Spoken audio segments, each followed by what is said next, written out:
Hi there. Now we're going to do lesson 91. Miracles are seen in light. Paragraph 1. It is important to remember that miracles and vision necessarily go together. You have to be seen with the eyes of God. You have to be looking at things through the eyes of your soul, which is vision, in order to see the miracles. We don't see the miracles of God because we are looking through the eyes of the ego, which blocks the miracle. So if you want miracles in your life, you have to train yourself to see through your soul. Paragraph, still number 1, sentence number 2. This needs repeating and frequent repeating. It is a central idea in your new thought system and the perception that it produces. We're training our mind to think totally differently. So if you want to see miracles, you got to see through your soul. That means you've got two voices inside of you. The voice of your ego that blocks the truth of God, and the voice of your soul, your essence, your Holy Spirit, whatever you want to call it, that lets you see the truth that is there. But you got to look through those eyes, not through the shades that the ego puts on. Like we put on sunglasses that distort what we see. Well, that's what the ego does. It distorts what we see. Sentence number 4. The miracle is always there. Its presence is not caused by your vision. Its absence is not the result of your failure to see. It is only your awareness of miracles that is affected. So there is beautiful things happening all the time. We just don't see it because we're blocking it with the ego perception, ego judgments, instead of seeing it with our soul, because we haven't really developed a relationship with a part of us that is holy and is divine and knows how to look for what is good in everything, what is of God in everything. So let me read this once again. It is only our awareness of miracles that is affected. You will see them in the light. You will not see them in the dark. Paragraph 2. To you then, light is crucial. While you remain in darkness, the miracle remains unseen. You remain in darkness when you cover up your eyes with ego thoughts, with judgments. Thus, you are convinced it is not there. This follows from the premises from which the darkness comes. Denial of light leads to failure to perceive it. Failure to perceive light is to perceive darkness. So back to the examples of when my former husband Ken was thinking I was cheating on him. He was convinced I was cheating on him because it's what his wives had done to him before. It's what he had done to, wife before. So in his mind, cheating was normal. His father cheated on his mother from what he had shared. I don't know if his mother cheated on his father, but that was the perception that he had about, partners. So when he was expecting that to happen from me, even though I did not do that, he was perceiving in darkness. He had covered up his light. He couldn't see my sinlessness. He couldn't see me as innocent because I was the one who he was expecting. His ego was expecting me to be this person who committed this crime against him, who attacked him. So no matter how much I tried to convince him that I wasn't doing that, he wasn't perceiving my light. Not because my light wasn't there, not because my innocence wasn't there, but because he covered it. He obstructed with the darkened way of perceiving me that his ego was telling him was true. So he was believing something that wasn't true, but that's what he believed was true. So he would have had to have done what the previous lesson said. I'm determined to see. I want to see the light that is in her. But he wasn't making that decision. That's not the choice he was making because he was convinced by what his ego was saying. Those of us who are studying A Course in Miracles are choosing to see with the light that is within us, which is the vision of truth, which is to see the innocence in everybody. Instead of judging them, we want to go for the innocence so we can connect there as equals, so we can experience love, joy, and peace. And that's what is so crucial about awakening is it transforms our relationships. We perceive others as God created them, not attacking them as our ego is convincing us that we should see them. Sentence number 7. The light is useless to you then, even though it is there. So to Ken, seeing me in innocence was useless. because he had decided that I was not innocent, that I was a potential attacker to him. So therefore, he justified putting up walls with me. You cannot use it because its presence is unknown to you. It was unknown to him. I had to forgive him. He knew not what he was doing. And the seeming reality of the darkness makes the idea of light meaningless. Him thinking that I was potentially going to be guilty made my innocence completely meaningless to him. Paragraph 3. To be told that what you do not see is there sounds like insanity. Of course, he couldn't believe that I was innocent. This is very difficult to become convinced that it is insanity not to see what it is there and to see what is not there instead. I tried and tried and tried to convince him I wasn't cheating, but he wouldn't budge. That's when I realized, wow, I'm attacking him. I'm not seeing him as innocent because I'm defending myself. And like the Course in Miracles teaches, in my defenselessness, my safety lies. That's when the Course in Miracles came into my life and I began to go, wow, if I'm trying to defend myself, then I don't even know my own innocence. Let me be the presence of light. Let me be the presence of innocence and accept that he is making a mistake, but I don't need to attack him for his mistake in attacking me. Lots of lessons came from that experience. Oh my gosh. As the Course says, everything is a lesson God would have us learn. Sentence number 3, still in paragraph 3. You do not doubt that the body's eyes can see. We think that this is the truth. You do not doubt the images they show you are reality. Your faith lies in the darkness, not the light. How can this be reversed? For you, it is impossible, but you are not alone in this. Nobody can change their mind on their own. We need to have the spark of divinity in us. We need to experience the Holy Spirit inspiring us to see the good that is in others. There has to be something inside of us that calls us. Our soul begins to awaken, calling us into seeing things differently, because our ego is not going to give up being right about what it believes it sees. And what it believes it sees is always a block to the truth. Paragraph number 4, sentence 1. Your efforts, however little they may be, have strong support from the Holy Spirit's voice inside of us. Did you but realize how great this strength, your doubts would vanish. Today we will devote ourselves to the attempt to let you feel this strength. When you have felt the strength in you, which makes all miracles within you within your easy reach, you will not doubt. The miracles you sense of weakness hides will leap into awareness as you feel the strength in you. Let me read this again. The miracles your sense of weakness hides will leap into awareness as you feel the strength in you. You know, the miracle that Ken needed was, number 1, to begin to accept that he was fearing I could hurt him. So his ego had him convinced that he was weak and I could hurt him. So he was protecting himself from getting hurt. So there was no way for him to realize his strength without him first acknowledging that he was believing in his weakness. And that gave him permission to attack me as a false sense of protection. That's because he didn't know he was safe in the mind of God. So there are so many layers to this work. There's so much that we need to do to come to the place that we understand the truth of what's really happening here. But it all starts with a willingness to see things differently. If he did not give himself permission to say, well, maybe there's another way.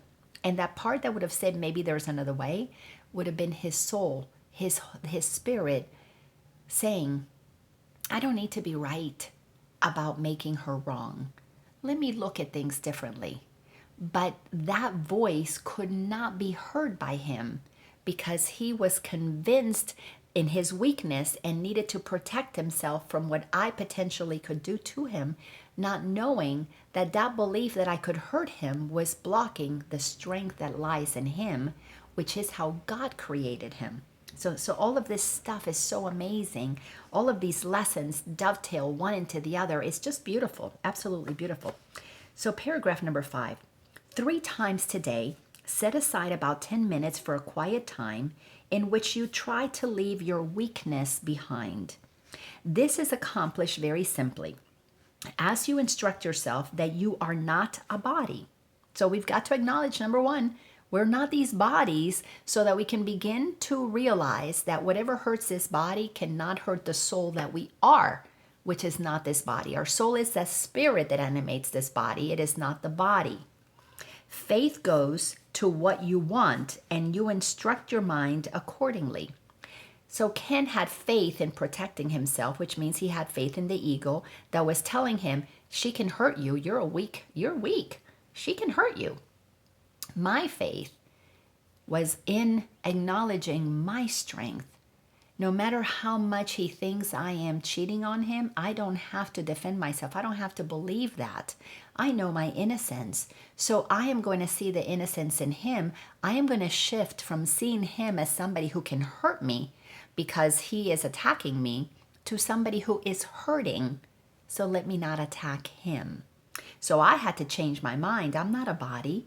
If he thinks I'm cheating on him, if this leads to divorce, then I need to accept that that is just the path that we're going to move down on, because in his fears, that's the best that he can do right now.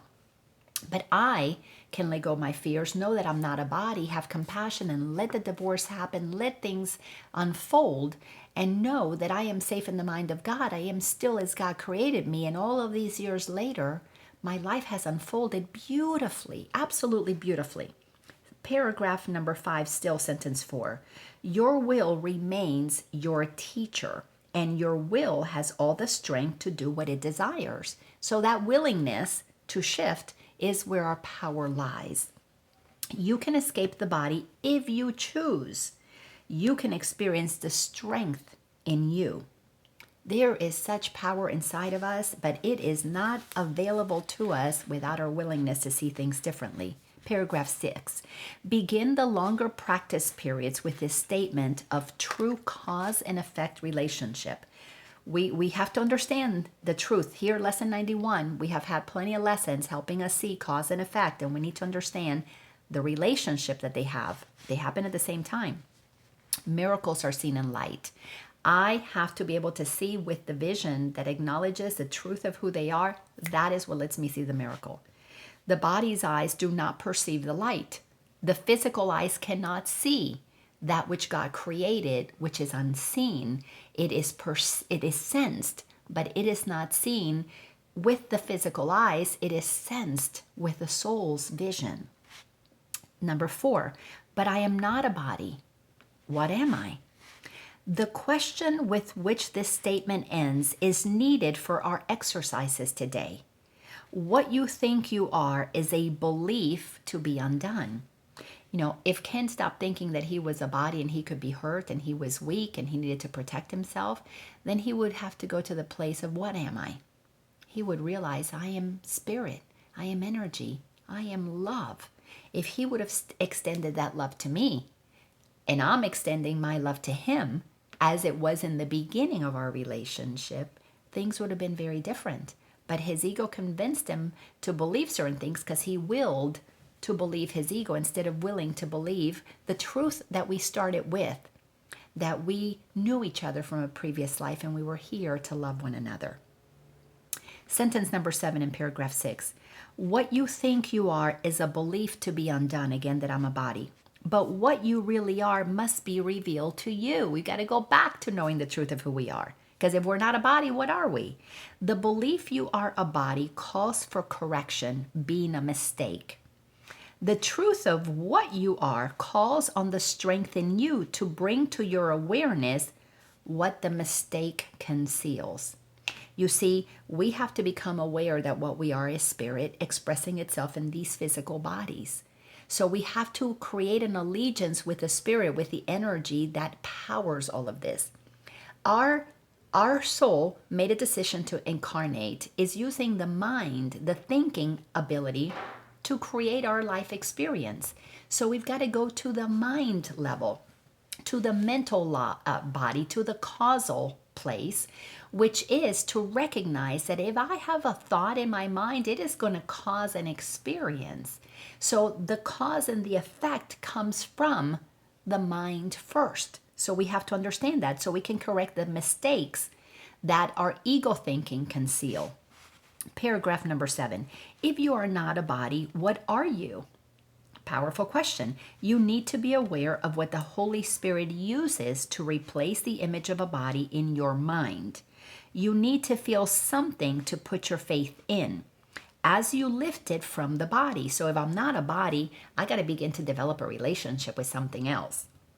You need a real experience of something else, something more solid and more sure, more worthy of your faith, and really there. Paragraph number 8. If you are not a body, what are you? Ask this in honesty and then devote several minutes to allowing your mistaken thoughts about your attributes to be corrected and their opposites to take their place.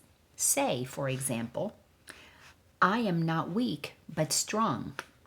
I am not helpless, but all-powerful. I am not limited, but unlimited. I am not doubtful, but certain. I am not an illusion, but a reality. I cannot see in darkness, but in light. Paragraph number 1. In the second phase of the exercise period, try to experience these truths about yourself. Acknowledge you're strong, you're powerful, unlimited, certain, that your reality is established by God, and that you are in the light, that you are the light. These are the truths about ourselves that we're developing a relationship with, but we have to will to believe these. We have to choose to believe this. We have to make a decision to believe this as the truth of who we are so that we can begin to feel that, begin to experience this.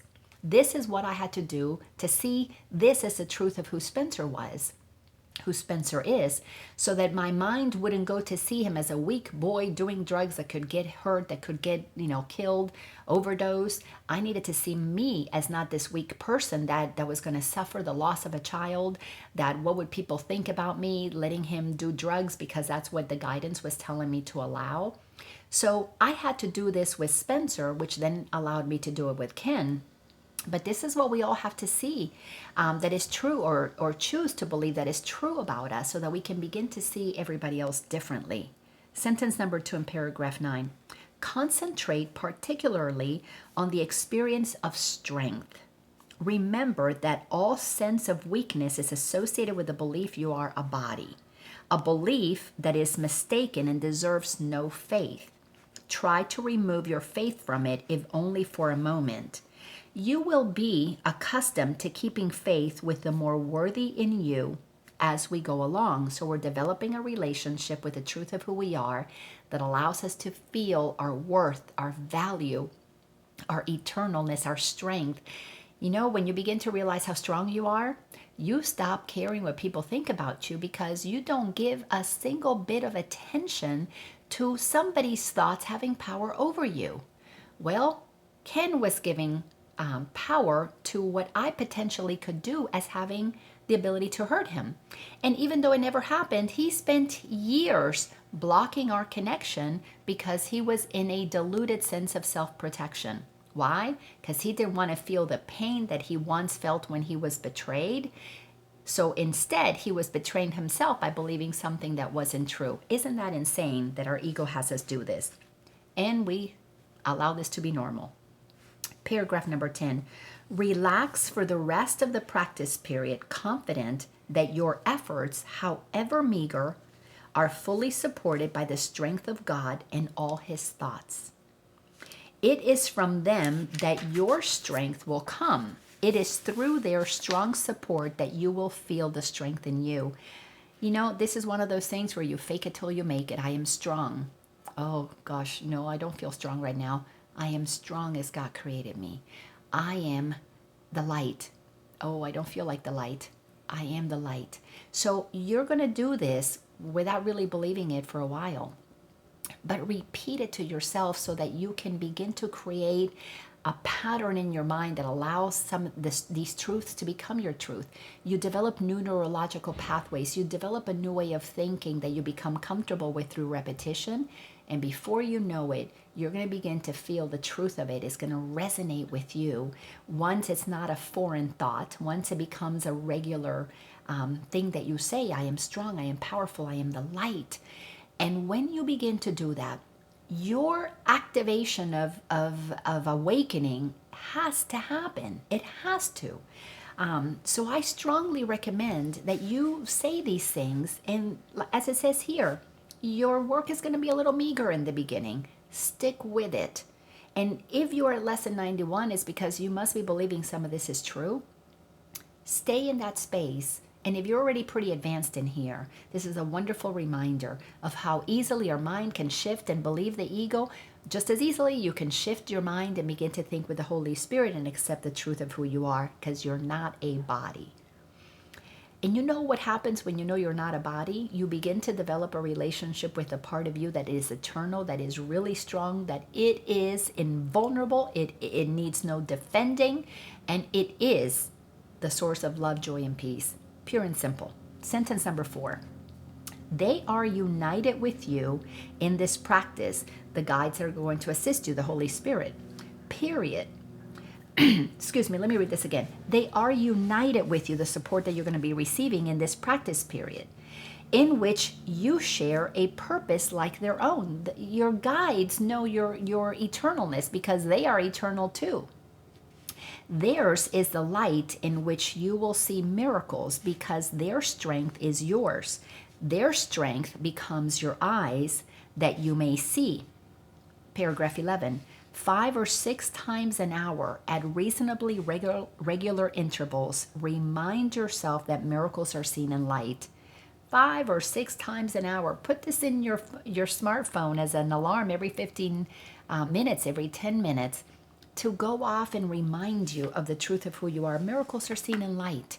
And you have to let yourself trust that there is something that is going to assist you to feel this light. Also, sentence number 2, be sure to meet temptation with today's ideas. Because you're going to be tempted to think that all of this is nonsense. This form would be helpful for this special purpose. Here's an example. You get tempted. Miracles are seen in light. Let me not close my eyes because of this. Somebody cuts you off. Miracles are seen in light. Let me not close my eyes because of this. Let me not go back into the ego darkness because of this. Somebody says something that's not nice, or you make a judgment. Miracles are seen in light. Let me not block myself and use this thing in my head to have me not remember the truth of who I am. I had to say this over and over and over again. When Spencer was doing drugs, when Ken was accusing me of cheating. It's just amazing. You got to practice it. Do it over and over and over and over again, because what we're doing is we're strengthening a part of us that we have not been using. And to strengthen that part of us that we have not been using, we have to exercise it over and over again. It's just like a muscle when you go to the gym. You got to do the same thing to it over and over and over again to make it strong. It's the same thing. To create a new habit, you got to do it over and over and over again. And we're creating a new habit of thinking. Thinking with God instead of with the ego. And it's going to take repetition. Thanks a bunch for doing this lesson with me. I'll see you in the next one. Bye-bye.